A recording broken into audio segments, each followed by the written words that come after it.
Imagine standing in front of the Great Pyramid of Giza. It's massive, towering 146 meters into the sky when it was first built, made from over 2 million limestone blocks, each weighing several tons. It's not just a pile of rocks, it's a statement. And behind that statement, one man, Pharaoh Khufu. But who was Khufu?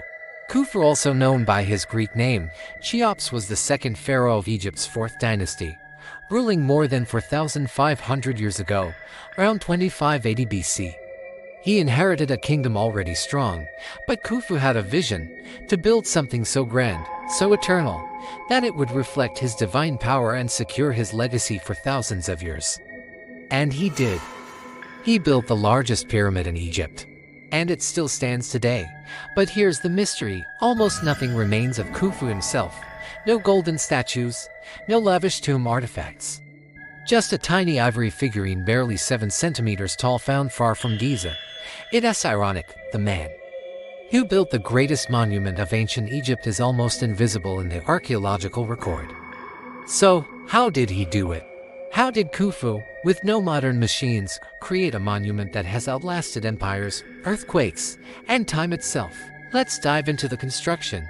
The Great Pyramid was built on the Giza Plateau, carefully aligned with the cardinal points north, south, east, and west with incredible accuracy. It originally had a smooth, white limestone casing that reflected sunlight like a beacon. From a distance, it would have looked like a giant, gleaming triangle piercing the sky. It is estimated that around 20,000 to 30,000 workers, maybe not slaves as once thought, built the pyramid over rough, light 20 years. These workers lived in nearby temporary cities, with food, healthcare, and even beer provided. It was a national project, a unifying effort more than just labor. It was pride.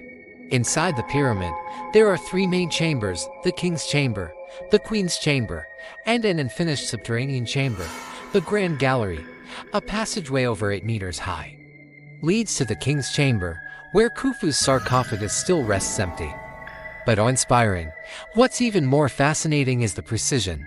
The blocks fit so tightly that even a sheet of paper can't slide between them. Engineers and historians still debate how exactly it was built. Ramps, levers, giant machines lost to history. The truth is, we still don't fully know. And what about Khufu himself? Was he a tyrant forcing thousands into hard labor, or a genius leader orchestrating one of the greatest achievements in human history?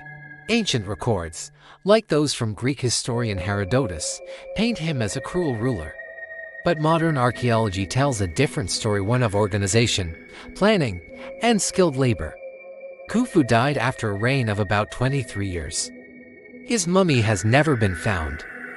We don't even know for sure if he was ever buried inside the Great Pyramid.